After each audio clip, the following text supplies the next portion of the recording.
예배 시작 때 말씀드렸던 것처럼 오늘은 우리 교단 총회가 제정한 6.25 민족 화해주일입니다.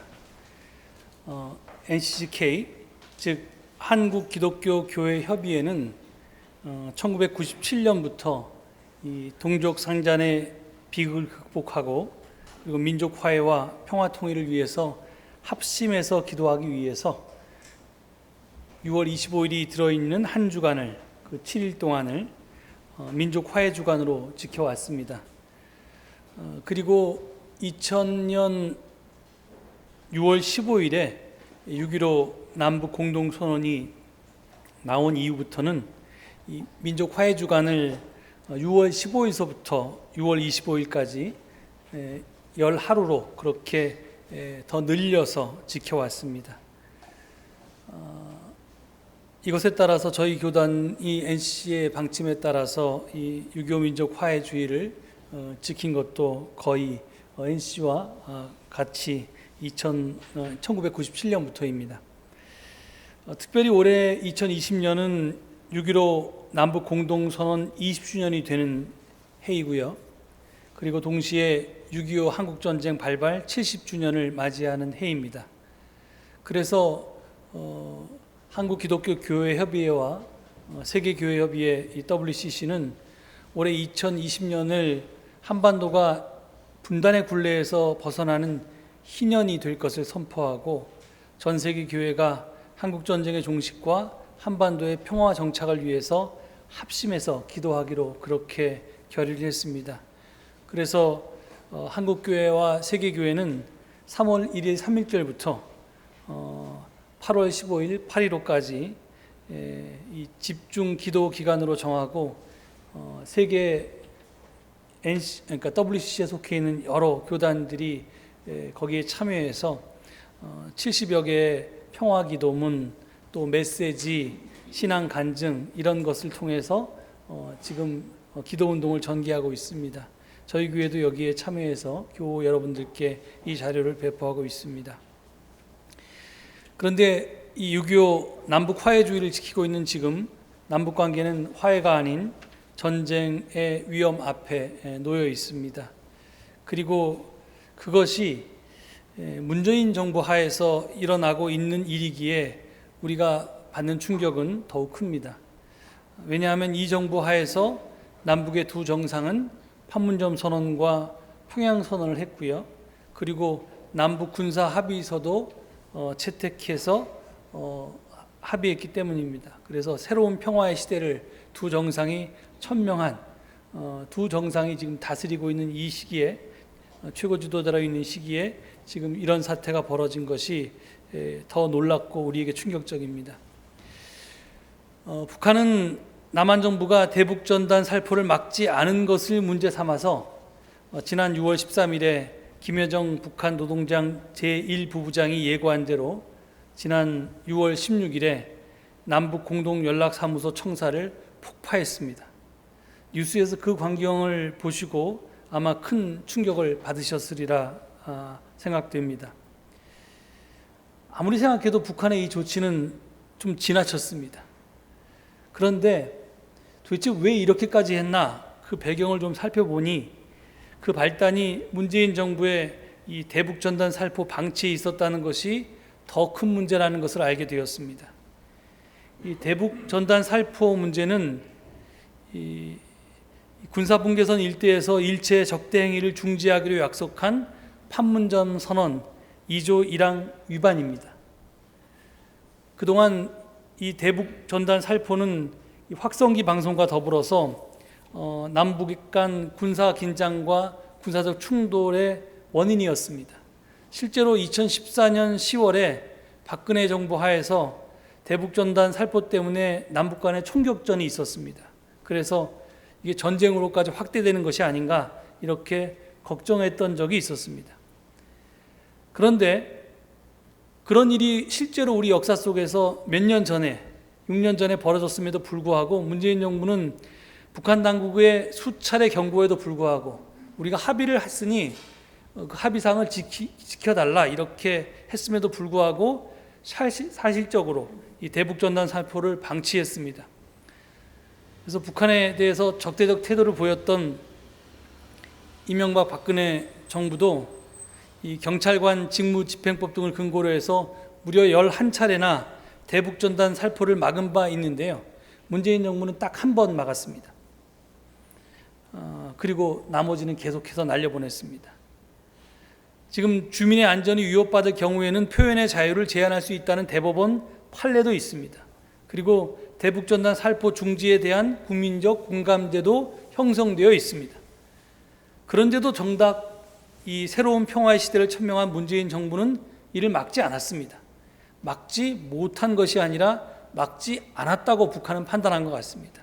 그래서 믿는 도끼의 발등을 지켰다고, 이명박 정부나 박근혜 정부 때 그런 일이 벌어졌으면 그럴 수도 있으려니 하고 총 몇 방 쏘고 그냥 겁주고 또는 그러면 이게 계속 확전이 될 수 있다라는 것을 경고하는 선에서 끝났다면 이제는 좀 굉장히 충격적인 요법으로 이 남북 연락사무소를 폭파해 버렸습니다. 그렇지만 하여간 그 폭파의 원인을 우리 정부가 제공했으니까 지금 우리 정부가 무슨 말로 변명을 할 수가 있겠습니까? 지금의 남북 위기의 해결 방안은 우리 모두가 너무나도 잘 알고 있습니다. 그것은 좀 미국 눈치 좀 적당히 보고, 그리고 물론 유엔이 대북 제재를 결의해서 우리가 못하는 일이 많지만 그 대북 제재하고는 상관이 없는 것들, 예를 들어서 개성공단을 재개한다든가 금강산 관광을 재개한다든가 남북 철도를 연결한다든가 하는 이 두 정상이 합의한 판문점 선언, 평양 선언을 이행하는 것이 필요하다는 것입니다. 코로나19로 인해서 국제적 위상이 높아져 있고, 그리고 총선에 압승해서 국내적인 추진력도 얻었으니까 이제 우리 정부는 빨리 약속한 바를 이행해야 할 것입니다. 이것이 새로운 평화의 시대가 단절되지 않고 깊이 뿌리내릴 수 있는 유일한 길이라고 생각이 됩니다. 또한 우리는 북한이 남북 공동연락소 폭파에 이어서 이제 개성공단에 그리고 금강산 관광지구에 군대를 다시 주둔시키겠다, 그리고 남북 군사합의서의 이행에 따라서 이미 폭파했던 남북 간 그 비무장지대의 감시초소들을 다시 세우고 거기에 그 초병들을 배치하겠다. 너희들이 우리한테 삐라를 보냈으니 우리도 정말 너희도 한번 당해봐라. 그러면서 문재인 대통령을 비롯해서 이 남한 정부를 비판하는 대남 전단을 살포하겠다는 그런 의사를 밝히고 있는데, 이것에 대해서 우리는 심각한 우려를 표하지 않을 수가 없습니다. 북한의 목표가 정말 남북관계를 끝장내고 파국으로 이끌고 정말 대결로 갈 것이다, 같이 죽을 것인가 하는 게 아니라 남북이 같이 살기 위해서 남한이 그동안 판문점 선언, 평양 선언을 잘 이행하지 않았으니 이제 그걸 이행하라 하는 것에 대해서 촉구하기 위해서 이런 일을 벌였다면 북한 스스로가 판문점 선언과 평양 선언을 파탄내는 일은 없어야 할 것이기 때문입니다. 이게 만약에 이렇게 되면 남북 공동연락사무소 폭파 폐기는 우리 국민들에게 씻기 어려운 큰 충격을 주었습니다.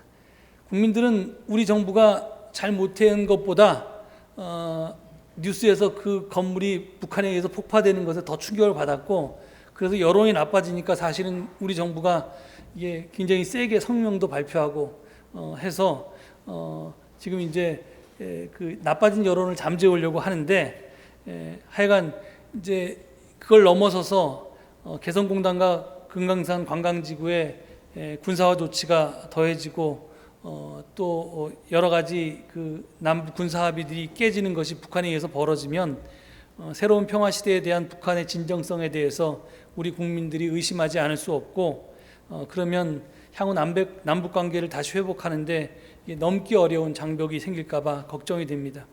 그러니까 북한 당국도 절대 남북 관계를 악화시키지 말고 오로지 대화 협상으로 이 상황을 타개해 나갈 것을 그렇게 우리가 기대하고 또 촉구해야 할 것입니다. 하여간 이제 엎질러진 물은 할 수 없고요. 여기서부터 다시 우리가 남북 관계가 언제라도 깨질 수 있는 위험한 거니까 정말 뭐 지금 민주당도 국회 비준 같은 것도 뭐 그만두겠다고 그랬다는데 오히려 이럴 때일수록 더 국민들을 설득하면서 이걸 법과 제도를 완성시켜 나가고 할 것들은 해나가면서 뭐 하여튼 우리가 해야지만 이 평화 진전되지, 그렇지 않으면 정말 어떻게 될지 모르겠습니다. 저희가 앞서 언급한 바와 같이 6.25 한국전쟁이 올해로 70주년을 맞았습니다.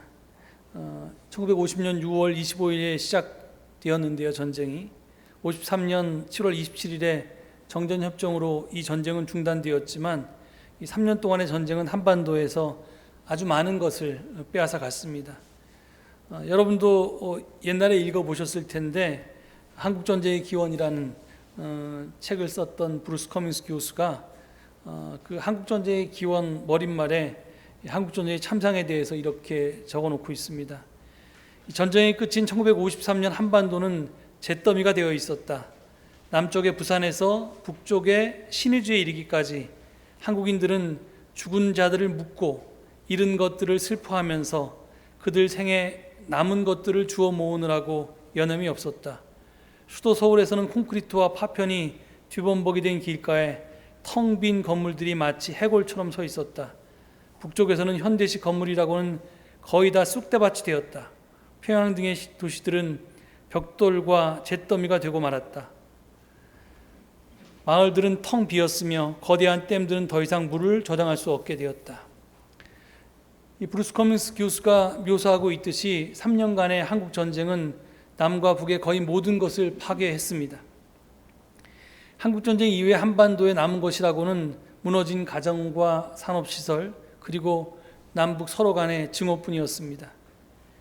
지난 2008년에 남북관계가 개선되었을 때 평양 봉수교회 남북의 교회 대표들이 함께 모여서 예배를 드린 적이 있었습니다.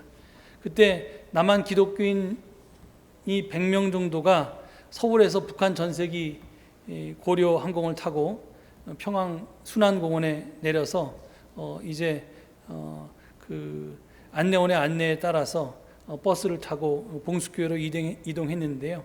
그때 그 안내한 직원이 버스 안에서 이런 말을 했답니다.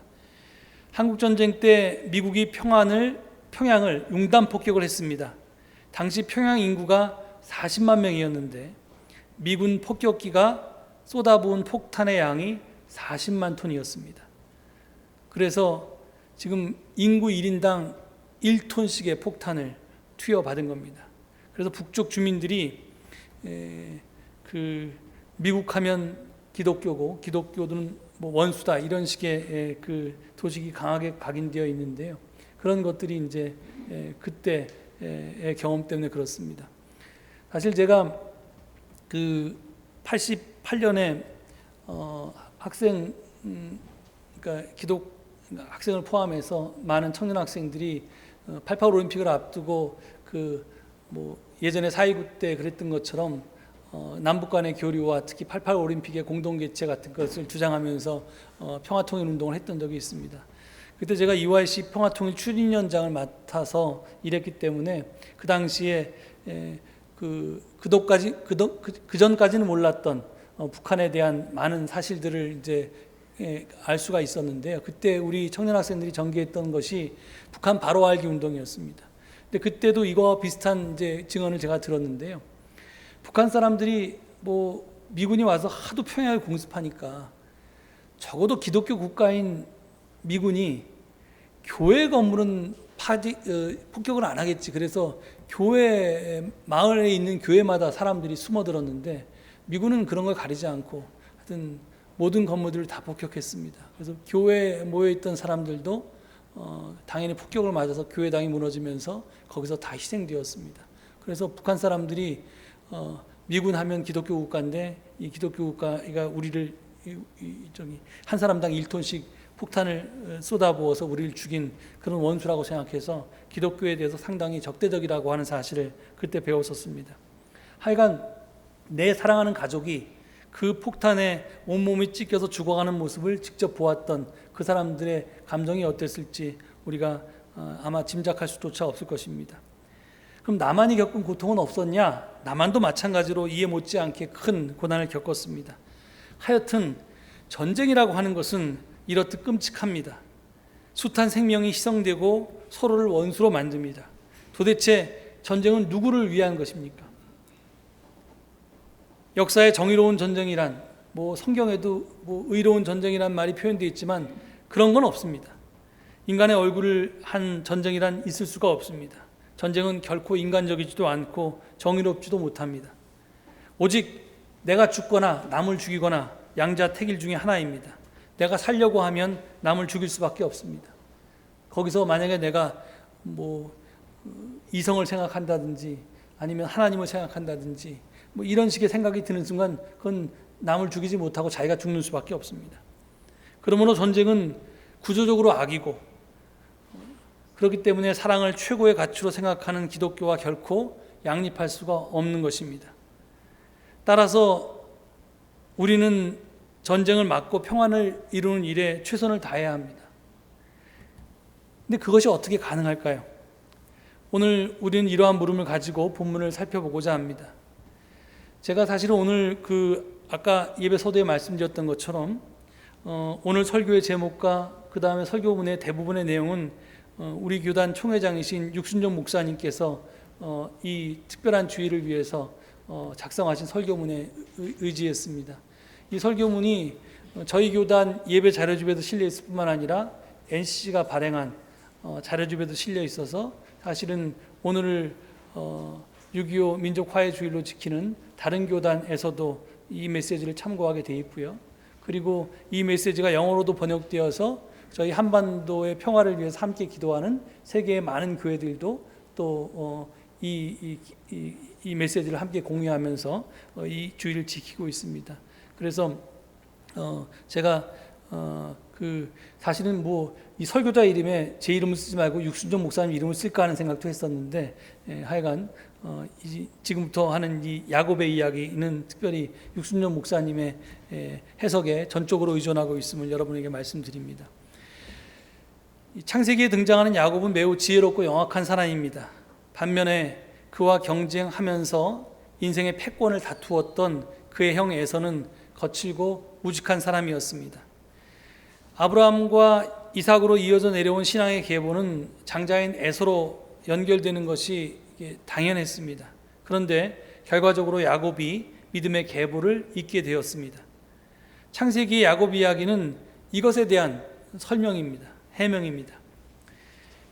여러분이 잘 아시는 것처럼 야곱은 형을 속이고 가족과 고향을 떠나서 외삼촌 집에서 20년을 살면서 크게 성공을 거두었습니다. 4명의 아내로부터 11명의 아들을 낳았습니다. 외삼촌의 시기와 질투의 대상이 될 정도로 재산도 많이 모았습니다. 그렇지만 야곱이 자신의 지략과 노력으로 크게 성공은 했지만 외삼촌과의 관계가 악화되어서 그곳을 떠나서 고향으로 돌아갈 수밖에 없었고, 그 길은 결코 순탄하지가 않았습니다. 왜냐하면 자기 고향에는 자기가 돌아오기를 기다리고 있는, 복수의 칼을 갈고 있는 형 에서가 있었기 때문입니다. 그리고 형에게는 훈련된 군사 400명이 있었습니다. 그러니까 이게 진퇴양난이죠.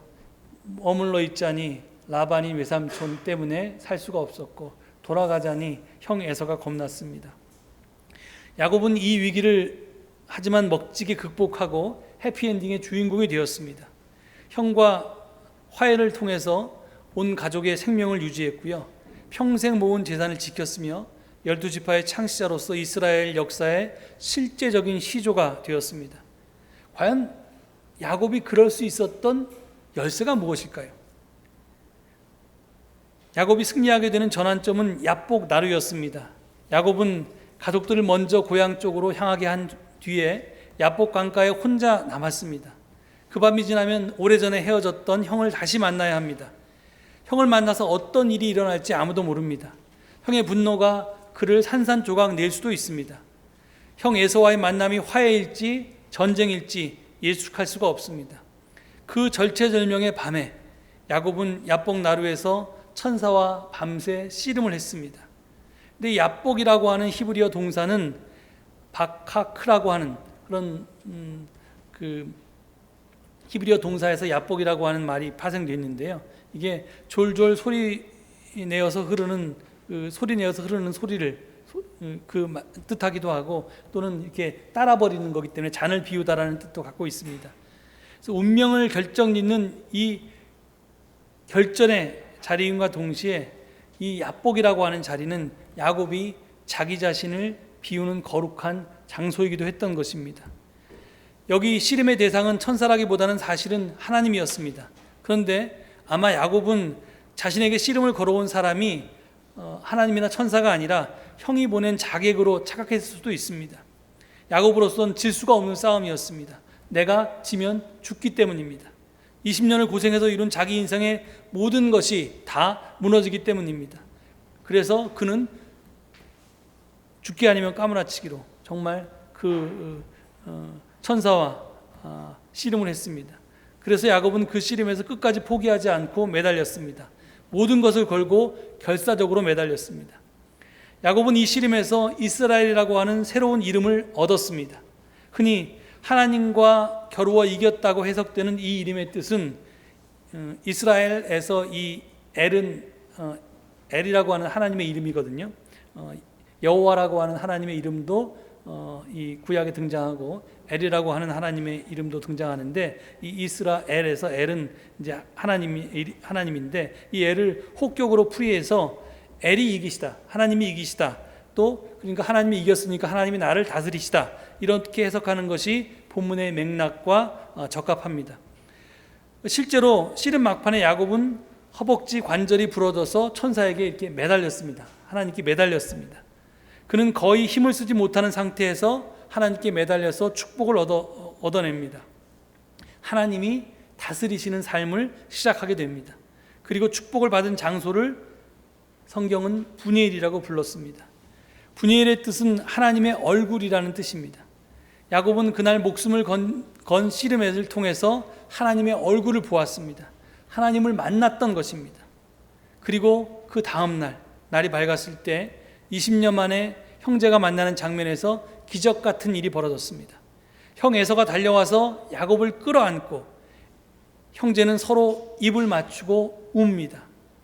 형 에서를 만나는 야곱은 이렇게 말합니다. 창세기 33장 10절 후반절을 보면요, 형님께서 저를 이렇게 너그럽게 맞아주시니 형님의 얼굴을 뵙는 것이 하나님의 얼굴을 뵙는 듯합니다. 야복 나루에서 하나님의 얼굴을 본 야곱은 형의 얼굴에서 또 하나님의 얼굴을 보았던 것입니다. 야복 나루의 결전을 통해서 야곱은 변화되었고, 그 변화를 통해서 야곱도 변화되었고 에서의 마음도 녹였습니다. 야곱이 하나님을 만나고 나서 만난 형은 예전의 형이 아니었습니다. 결국 야곱이 야복 나루에서 만난 하나님은 평화의 하나님이었습니다. 야곱은 목숨을 건 씨름을 통해서 평화의 하나님을 만났고, 그 평화의 하나님으로 인해서 형제 화해의 대역사가 이루어졌던 것입니다. 이 말씀을 통해서 우리는 무엇을 배웁니까? 야곱은 자신의 인생의 전환점인 야복 나루에서 자신이 이룬 것을 지키려고 결사적으로 매달렸습니다. 오늘 우리는 결사적으로 매달리고 지켜야 할 것이 무엇입니까? 그것은 다른 어떤 것보다도 평화입니다. 전쟁이 없는 세상입니다.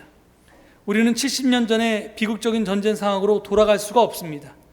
극한 대립으로 살아왔던 지난 냉전 시대의 상황을 반복할 수는 없습니다. 우리가 평화를 이루기 위해 살아온 세월을 수포로 돌릴 수는 없습니다. 우리에게 전쟁은 곧 파멸입니다. 6.25 이후 지난 70년 동안 우리가 이룬 것은 기적과도 같습니다. 그러나 70년 전과는 비교할 수도 없이 발달한 무기체계에서 만약 다시 전쟁이 일어난다면 그 희생은 상상할 수조차 없습니다. 오죽하면 미국이 연변 핵시설을 폭파하려고 결정해서 비행기까지 띄웠는데 그것을 포기했겠습니까?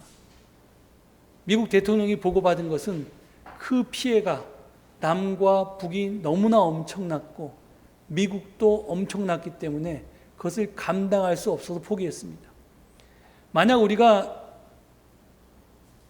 미국도 포기했었던 전쟁인데 다시 한반도에서 뭐 또 미국이 자기의 국익을 위해서 이번엔 다시 전쟁을 저지를지도 모르죠. 하여간 뭔가 여기서 우리의 남북 간의 전쟁이 일어난다면 지금 남과 북이 가지고 있는 무기, 그리고 미국의 무기, 일본의 무기까지 더해서 또 중국의 무기까지 더해지면 우리 민족은 다시 회상할 수 없을 정도로 파멸하고 말 것입니다.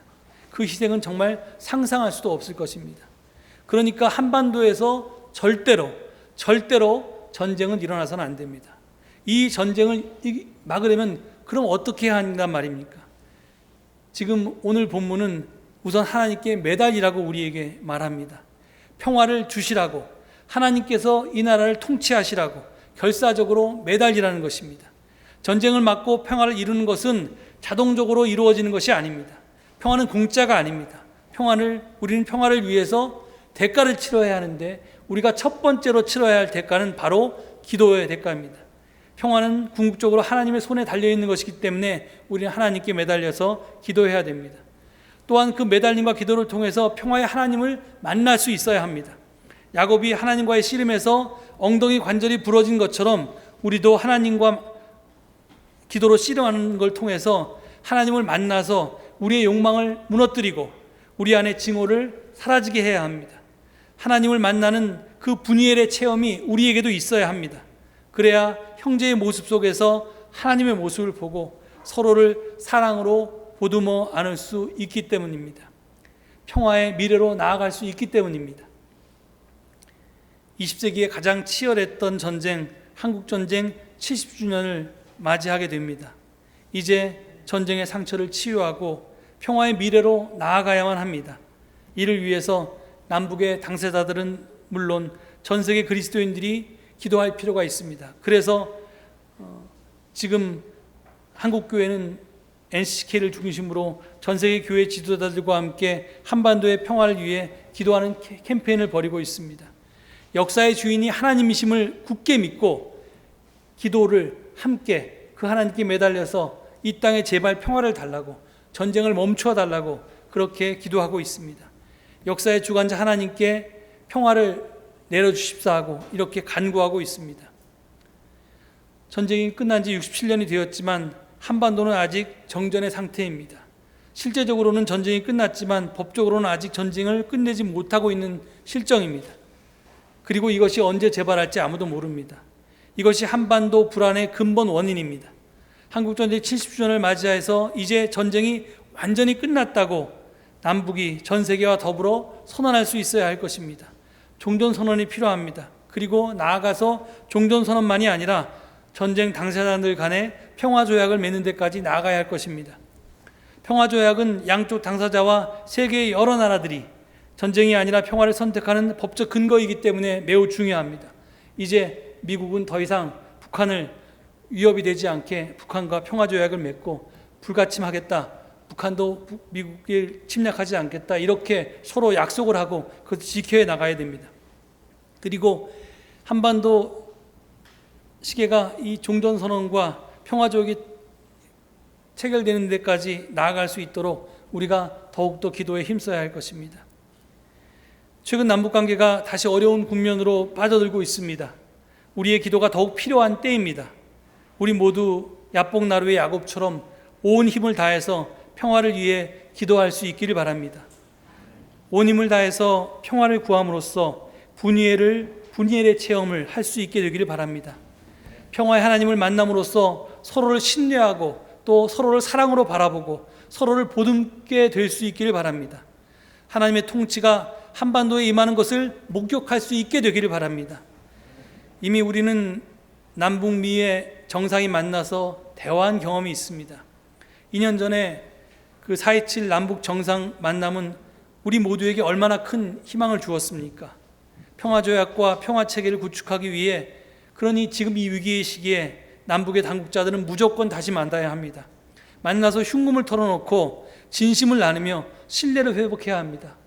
우리가 왜 남북연락사무소를 폭파했는지, 우리는 왜 너희들이 그렇게 싫어하는 삐라를 제대로 못 막았는지, 잘못했으면 잘못했다고, 또 서로 그렇게 오해한 것도 있으면 풀고 정말 흉금을 털어놓고 진심을 나누면서 신뢰를 회복해야 합니다.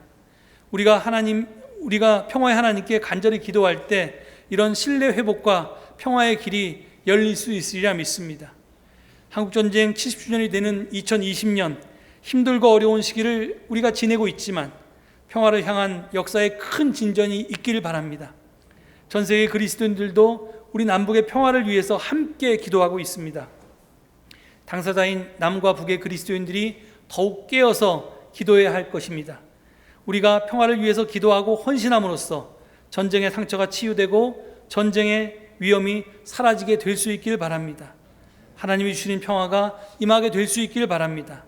예수 그리스도의 십자가를 통해서 이룬 평화와 화해가 이 땅 위에 충만히 임하게 되기를 간절히 축원합니다. 함께 기도하시겠습니다.